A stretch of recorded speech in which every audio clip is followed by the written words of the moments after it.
Hello, I'm Melody. Welcome to Myanmar Today Review, and this is where we visit the top stories for this week from Myanmar Today. Here are the reports from our reporters from this week. Closure of pagodas reduces crowds on full Moon Day of Waso. Freight transportation and safety. Traditional craft and souvenir enterprises target more at local market. Government taking loan for the development of MSME sectors. China's growing role in UN peacekeeping processes.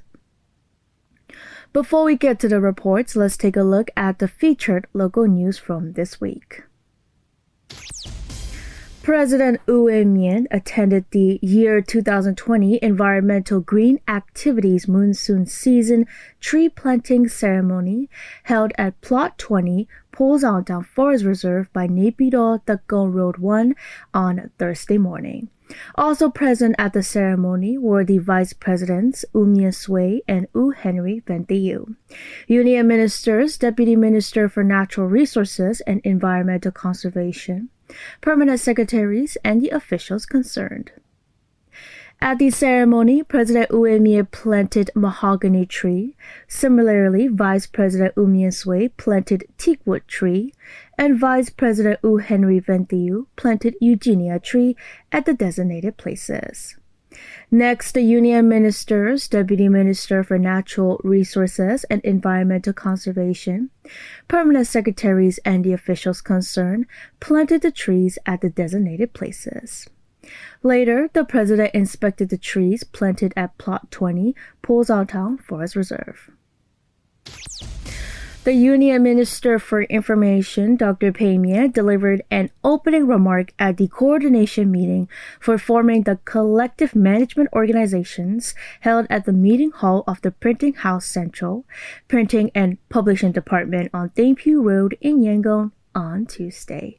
Next, the Acting Director General of the Information and Public Relations Department, U Jue, clarified the matters regarding with the formation of the collective management organizations, and the attendees also discussed what they wanted to know.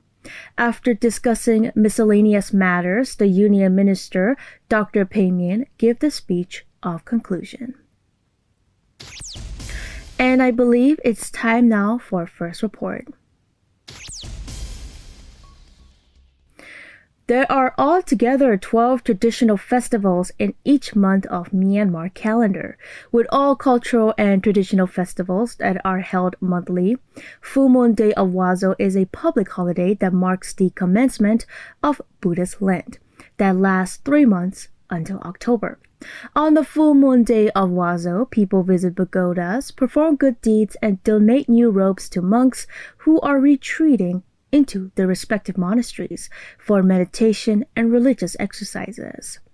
For this year, unfortunately, all pagodas are closed due to the COVID-19 outbreak. The Buddhist devotees who are on the way to do good deeds on this special day are facing difficulties. The crowds around pagoda precincts are smaller than usual numbers on full moon days. There are altogether 12 traditional festivals in each month of Myanmar calendar, which starts with Dagu, which is in April, and ends in Dabang, which is in March. With all cultural and traditional festivals that are held monthly, Full Moon Day of Waso is a public holiday that marks the commencement of Buddhist Lent that lasts 3 months until October. Full Moon Day of Waso is the day that the first sermon is delivered by Buddha, which is also the day of his conception. Moreover, it is also the first day of his quest after enlightenment. On the full moon day of Waso, people visit pagodas, perform good deeds, and donate new robes to monks who are retreating into their respective monasteries for meditation and religious exercises until the full moon day of the danger in October. As it is a public holiday, many crowds can be seen in pagoda precincts and any other public places. For this year, unfortunately, all pagodas are closed due to the COVID-19 outbreak. The Buddhist devotees who are on the way to do good deeds on this special day are facing difficulties now. The crowds around pagoda precincts are smaller than usual number on full moon days. U Laton, member of Pagoda Board of Trustees of Kabae Pagoda said. ကျွန်တော်အနေနဲ့ကတော့ဒီကျွန်တော်တို့ဒီဖျားဆိုတာတော့လားဟိုခြေနေပေးတော့ကျွန်တော်တို့ When the COVID-19 outbreak first occurred in Myanmar, the pagodas had reduced the opening hours firstly. Then they were completely closed before the Tingjan period, and now they are still being closed. Even though the pagoda is closed, our Pagoda Board of Trustees has been carrying out the maintenance for the pagodas. We have also been focusing on applying the health guidelines, which are applied by the Ministry of Health and Sports by spraying pesticides. We are preparing to open readily as soon as we get the permission. We make sure health measures are applied to the visitors by setting up 12 hand wash basins. 2 pairs of thermal scanners are also equipped. One at the main entrance and the rest at the entrance of the car parking. We will be announcing at the pagodas area to wear masks all the time. We are preparing to get ready for the safety of the visitors. As we don't want to spread the infection just by visiting this place, we will make sure to take preventive measures in every spot of this pagoda precinct. The culture of people offering robes and foods to monks is the significant manner done in this period. Also, it is a time to meditate and engage in good deeds to earn religious merit. Many Buddhists follow the Sabbath on this day, and one day in every week is designated to be a Sabbath day.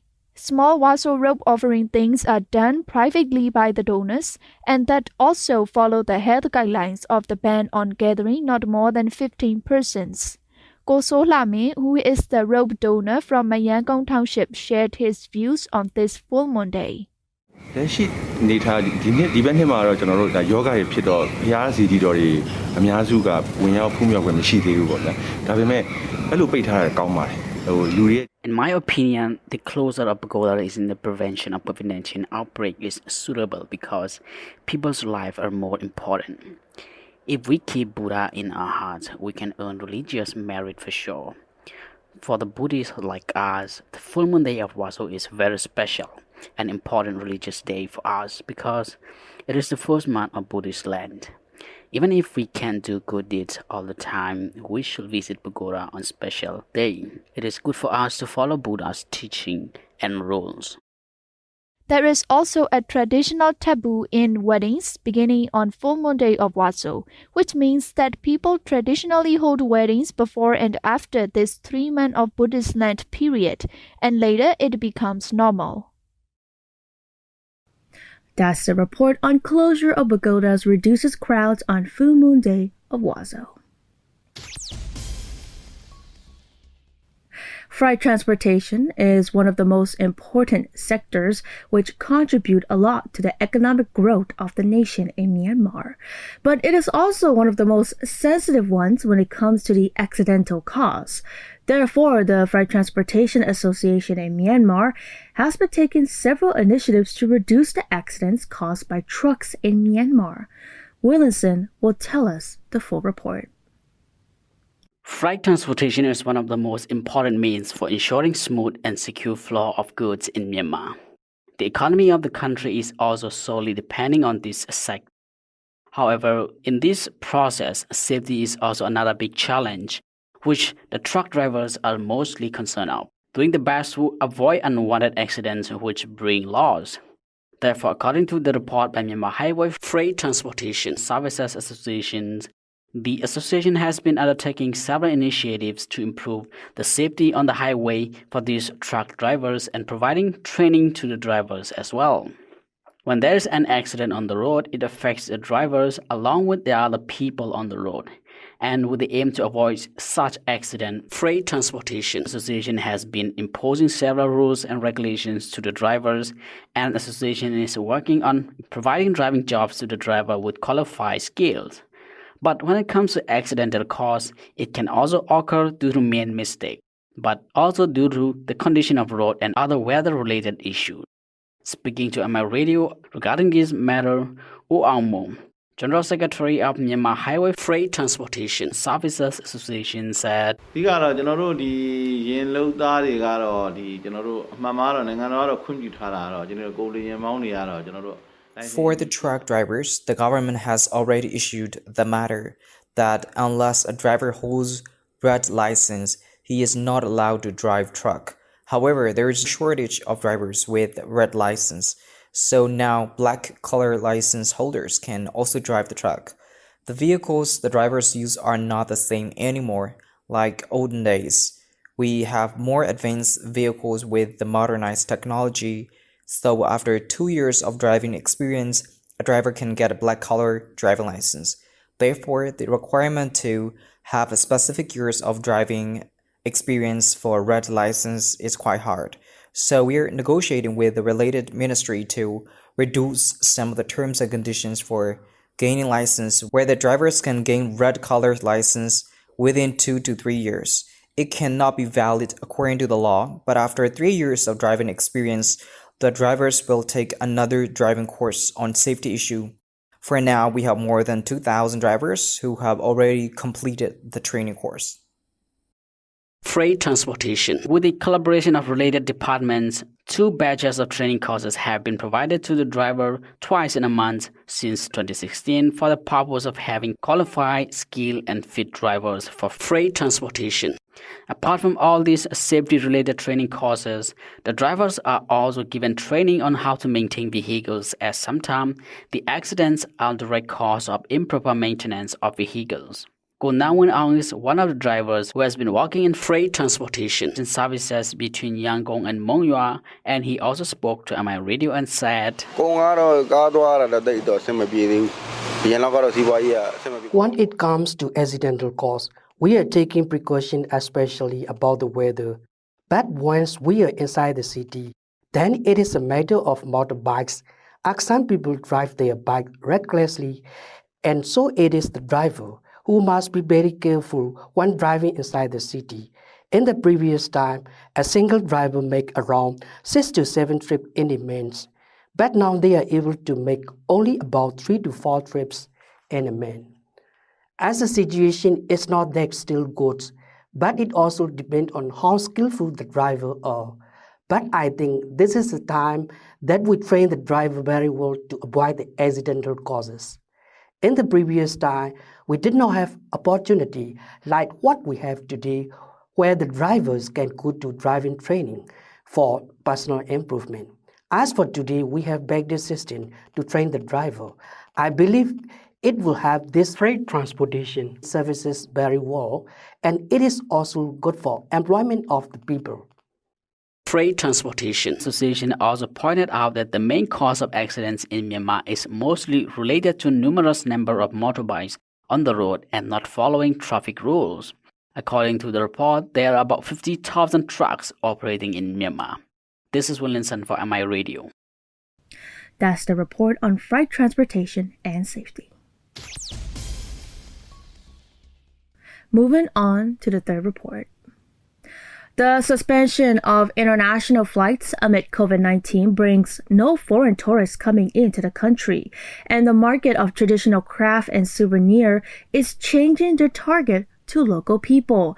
The domestic travel is striving to thrive again, and it becomes the main support for the traditional craft and souvenir markets. The outbreak of COVID-19 brings severe impacts to hotels and tourism sector and its related businesses. The traditional craft and souvenir businesses, which depend on the foreign tourists, are experiencing zero income, and they are setting the target to the local market as the domestic tourism is on the way of reviving. Ko Aung Zaotong is from Ubanye Web Workshop from Bagan, and he spoke to MI Radio through a phone interview. ကျွန်တော်ဒီညွှန်းတဲ့လုပ်ငန်းဆို souvenir လုပ်ငန်းဖြစ်နေတော့အထူးသဖြင့်တော့ကျွန်တော်တို့ကဒီနိုင်ငံသားဈေးကွက်ကိုပို့ပြီးတော့ As lacquerware industry is kind of souvenir business, in the past we mainly depended on foreign tourist market. Then the outbreak of COVID-19 dragged us to zero income condition. We have to adjust employees' shift. Since the local travelers are gradually coming to Bagan, we are to set the new target to the local market. Previously, there is an already existing market for local travelers, such as teacups, plates for religious offerings. We have to adjust more to be affordable for the local market. It is necessary to have a lower price for local travelers. The handmade lacquerware products take for about 5 to 6 months to complete a product, and most of the foreign market cannot wait that long. Both for the craft and souvenir businesses, the export market is also not working well. Since around 10 years ago, the export market has already faded.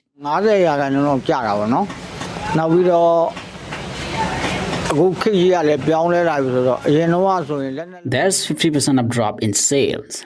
And because of advanced technology, the country which imports sculptures from our country use industrial made products instead of handmade. There's no market internationally, and we have to depend on local market. We have to learn more advanced technology if we want to catch up the international market. But at present, Shirogom Pagoda is closed and our business is facing a downtrend. The people want to spend on art and craft just if they have extra cash. They definitely prioritize the livelihood rather than the art. For the crafts, the local consumption is mainly on religious sculptures. And being the unnecessary items in daily routine, the sales dropped and the enterprises cannot predict the orders or daily income just like they did in the past. There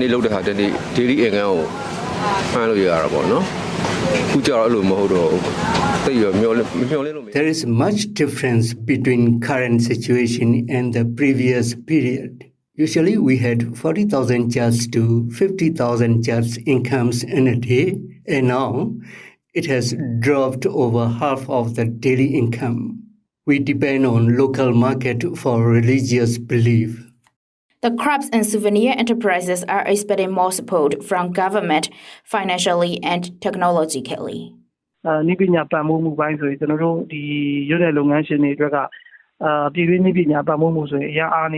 technology, it is weak in support in local market. There is Lacquerware College in Bagan, and it is sharing advanced technology occasionally. Moreover, we need more professionals for lacquerware industry. We have to train the next generation for the technology and professionalism. If the government can consider our lacquerware enterprises to provide a remedy loan for COVID-19, it will be a greater support for MSMEs of our industry. With the calm local transmission of COVID-19, the domestic travel is reviving again as the government relaxes some restrictions. The traditional craft and souvenir enterprises aim at more local people, and they are changing and adjusting the trend and price to be suitable for local market. That's the report on traditional craft and souvenir enterprises target more at local market. For the development of MSME sector in Myanmar, the government is planning to take loan from JICA where the enterprises affected by the impacts of COVID-19 will be supported. This is the third time the government is taking loan for the development of MSME sector, knowing the importance of this sector in the country. Willinson has the full report. Variety of enterprises is the main driving force of socio-economic growth in the country, which includes micro, small, and medium enterprises. It is necessary to carry out systematically with the short-term and long-term visions. As SMEs are the main driving forces of the economy of the nation, the government is also keen to bring development to this sector by providing necessary support to it. Therefore, the government is planning to take a loan of 15 billion yen from JICA for the development of SMEs in the country. The SMEs include any type of industry or services, retail and wholesale, logistic businesses, agriculture, education, healthcare, electricity, transportation, energy, infrastructure, tourism, and so on. On the matter of taking loan from JICA, which is 15 billion yen, Mawin, the Beauty Minister for the Ministry of Planning, Finance and Industry spoke at Pidongsu Lada on 5th of August, and he said,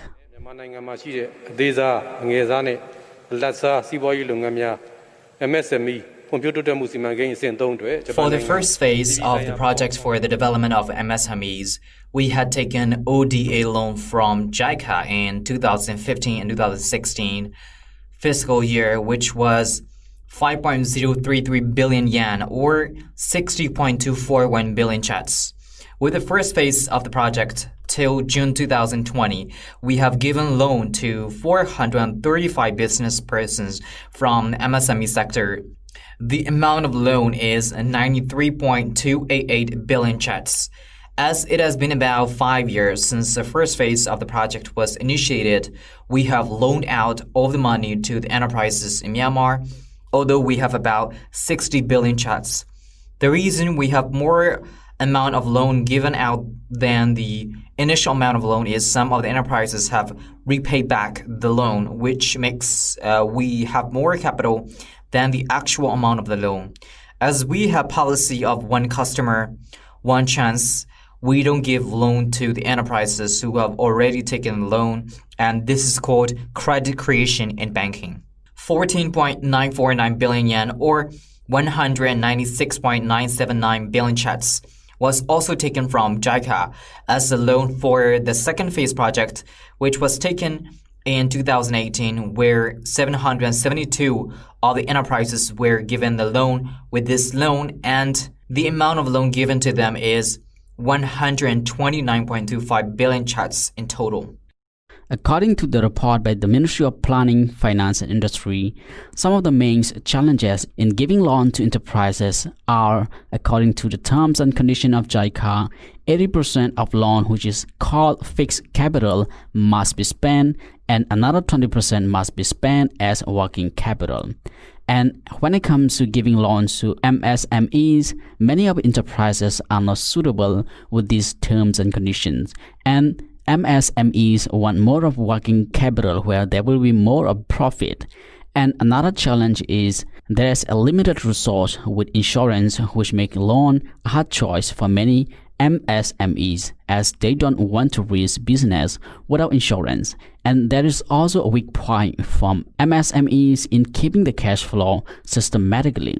Speaking further on this, Uma Mawin said, MSME များထံမှန်မှန်ကန်ကန်နဲ့မြန်မြန်ဆန်ဆန်ရောက်ရှိရေး COVID-19 ကြောင့်ထိခိုက်တဲ့လုပ်ငန်းများကိုဦးစားပေးရေးတိုင်းဒေသကြီးပြည်နယ်အနှံ့ပြားရောက်ရှိရေးတို့ကိုကြက်မှတ်ဆောင်ရွက်မည်ဖြစ်ကြောင်း In this third phase project, we want to use the loan in supporting the enterprises affected by the impacts of COVID-19, where there will be a strict case study on how the enterprises are affected.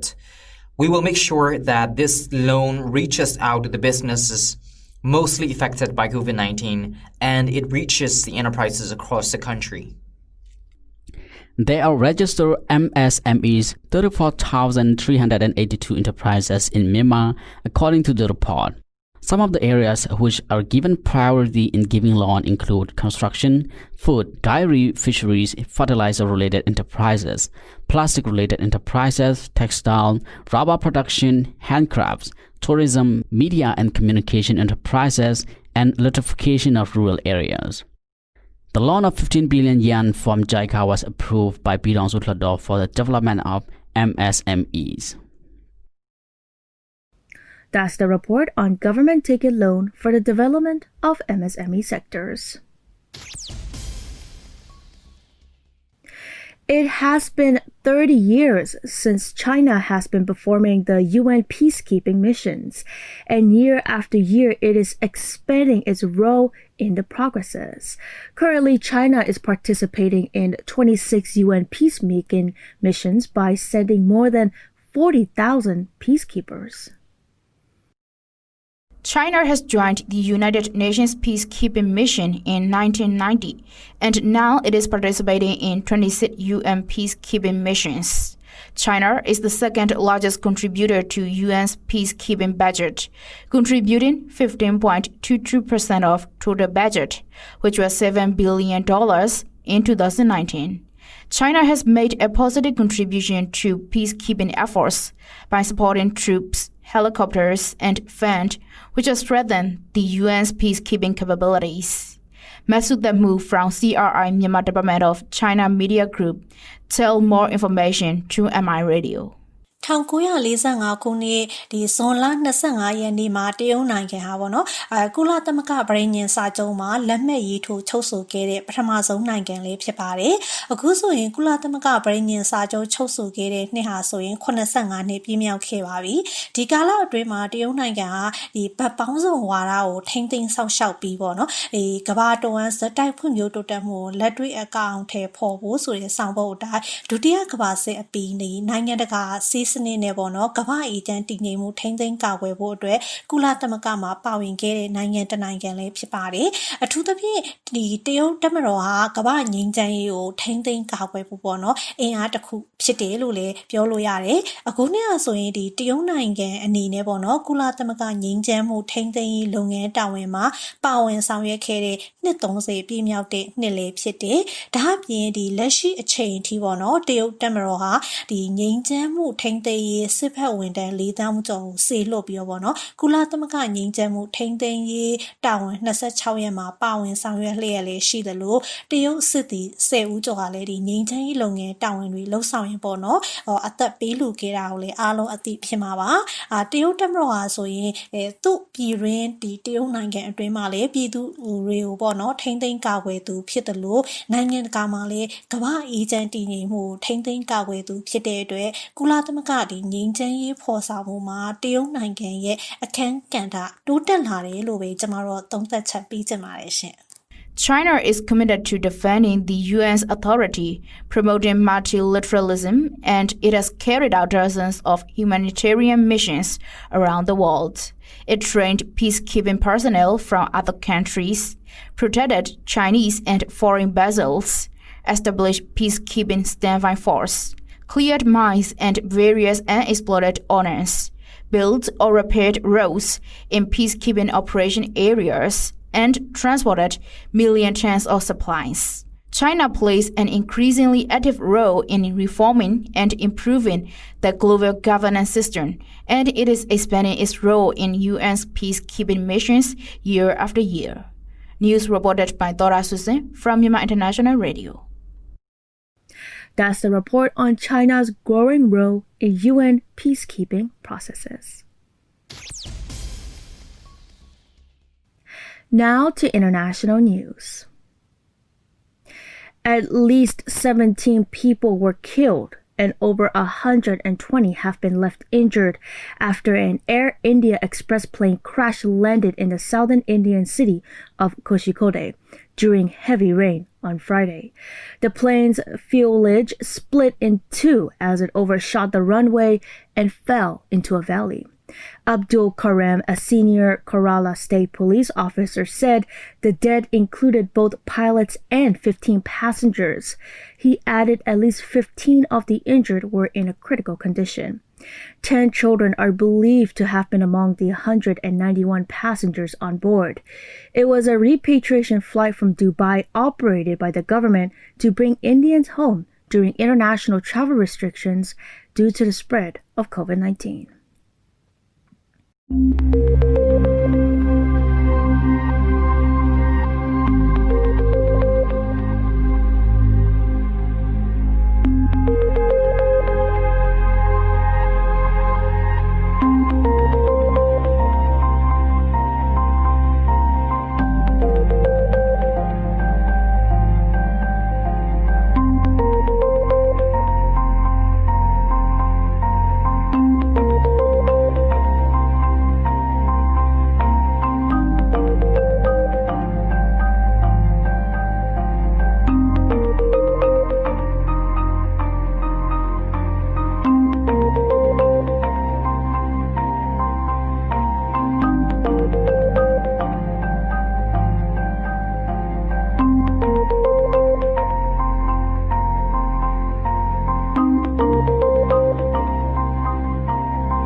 ByteDance, the Chinese owner of TikTok, said on Friday that it will take legal action if the United States government does not treat the company unfairly.